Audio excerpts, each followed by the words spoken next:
Good evening, everybody. It's early in the morning. It's about 4 o'clock in the morning here in Texas time. And I had been officially messing with this computer after a major crash for the last 4 hours, but we're back. Thanks for tuning in.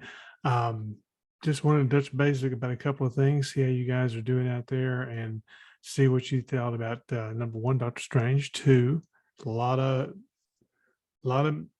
great stuff coming out, but also at the same time, a lot of people not so much. So I'm really curious as to hear. I have knowledge of the movie. I have knowledge of a lot of the characters. I have knowledge of exactly kind of where they're fitting in, and the multiverse is off to a huge start as far as I'm concerned. I'm anxious to see, and again, no spoilers, but I'm anxious to see exactly what happens now that certain members of a high-ranking organization who did serve as a kind of a cameo appearance, whether or not Marvel actually brings them back in another form with another actor. It was really cool to see them. It was really cool to see a couple of them in particular. And like I said, no spoilers until everybody's seen the show, but it was really a big surprise. And once again, Marvel has gone above and beyond to really kind of kick this into gear and also at the same time set up more franchises to come in. So the multiverse is going to be a great key to getting those franchises in. Um, so let me hear about what your thoughts on Doctor Strange 2 were. I know it was a lot more violent, a lot more horror aspect of things going on. A huge character appears in the mid credits scene, which, if you're a Doctor Strange fan or you've read Doctor Strange over the years, you know has been long due coming, and that sets up yet another angle here for the multiverse. So that being said, one thing that was noticeable from the movie that I understand is that the main villain that was supposedly supposed to be the big bad of the new Phase Two, which I'm going Phase Four, Kang the Conqueror, was not in the movie. He came out of Loki, and in the variant time line that Loki fell into when he finished at the end, Kang had completely changed from the kind of more benevolent last one, or the one that's last person, to the real deal Kang the Conqueror. So I'm anxious to see how they bring him along as a big bad. They're going to do a slow burn, that's to be sure, but is he going to be by himself? Are they going to tie in some of other teams, X-Men, hint, hint, and other ones into his past? Because they're really going to have to, kind of ramp that up a little bit. Loki 2, season 2, is really, really going to help with that. I feel that as well.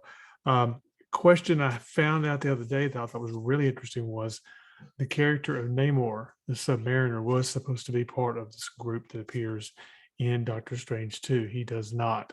And the reason he does not, according to Marvel and Kevin Feige in particular, is the fact that they have definite plans for him in other places. And that other place is probably going to be in the sequel to Black Panther and Wakanda Forever. We don't know exactly how that's going to fit yet, but if you remember correctly, in Black Panther, along the way, there was an undersea earthquake that was reported, and one of his advisors said, "It's just an earthquake. Don't worry about it," which was kind of, in a way, off-putting and a little bit kind of, well, really? Because Marvel never says anything or never really shows anything or goes out of its way to mention anything unless there's something behind it. So Namor is coming. It's going to probably be in a different kind of debut.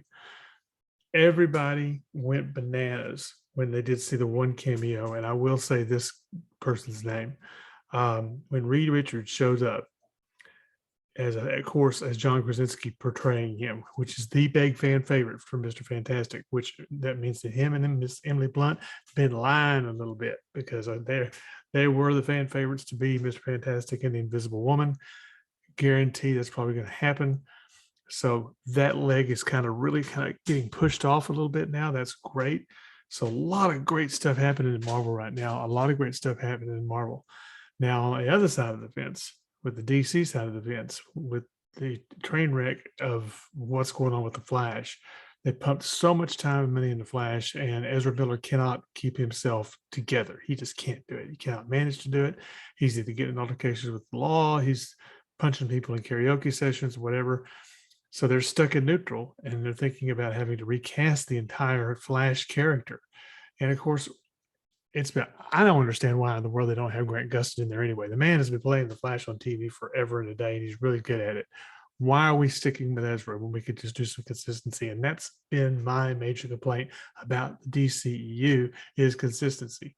We have different actors playing different roles. It's I get the multi-universe thing, but come on, man. Grant Gustin has been a great Flash. Bring him in. Let's get going. Let's get this show on the road. Black Adam is looking, some reshoots going on. That's always something to think about. But of course, when you're talking, we deal with Dwayne Johnson, we deal with him, you're dealing with he's not going to do anything half-ass. He is coming full bore for you and full steam for you. So I'm looking forward to seeing more previews and more trailers about Black Adam, especially since we're going to have some characters like I Love, like Dr. Fate and Hawkman and some of the Justice Society, which if they do them right, would be great. But the way I look at it is Marvel is a whiteboard of which there's a vast flow chart going from here till 20 years out of where things are going and how things can get there. And we have no idea. It's why guarded with Doberman pinchers and hand grenades and landmines and everything else just to get into the room to see where they're going. Whereas DC is kind of like Play-Doh on that whiteboard. You just throw it up there, splatters out, whatever sticks stays, and we go for it. And that has been their major problem. I mean, think about it. They have not done anything about Aquaman 2 yet. It's still very much the planning stages. Momoa's going on to Dune 2, and he's not wasting time. Amber Heard's bogged down in court with Johnny Depp. So there's a lot of just unfortunate stuff going on the DC side of the fence is preventing them from going forward in any kind of a fashion. And let me know if you agree with that or not. I mean, a lot of you guys are DC, a lot of you guys are Marvel, and you can be both too. I get it. But it's just such a screw up right now with DC. I mean, it just seems like the more they do, with the exception of Batman, which is the tent pole of everything that DC does. If it's not Batman, it's not done. Wonder Woman, the second sequel, it was absolutely just a complete disappointment. So they're really on the road here to trying to get something figured out. They need direction. They're like a rudderless ship. So let me hear your thoughts on that, and let me hear exactly what you feel about that, because DC could be great, and they have a lot of potential, and they have a hell of a lot of good characters. But they just seem to just kind of get there, and then they just throw it to me at the wall and see what sticks, or they change it all together into something that's not. It just falls apart. So Justice League, first cut before Snyder, perfect example. Perfect example. What a cluster. And then Snyder comes along, he brings out the 4-hour version. For my money, it's great. I would love to see that universe continue. I think that he was really, really onto something. I love seeing Darkseid. I love seeing all the things that were going in that direction, the way it was filmed.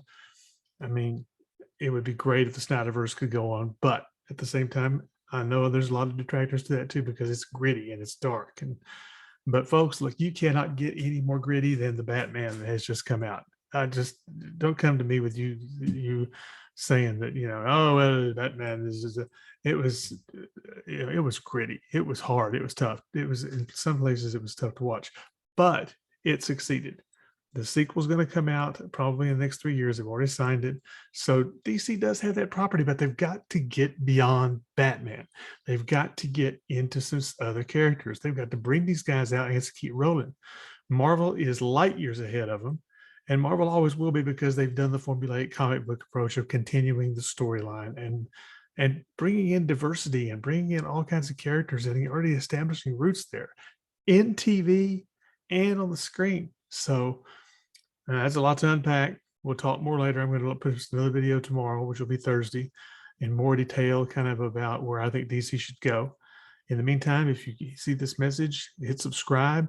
I'm getting slowly started. I'm a beginner here. So if you want to come back, I'd love to have you go back and love to share some ideas and thoughts with you. But other than that, have a great evening wherever you are, a great time wherever you are. And I'll be back tomorrow with some more insights on the DCEU and kind of what may be able to work, what may not be able to work, and hit me up with your thoughts and your suggestions. And until then, take care. Talk to you soon. Bye.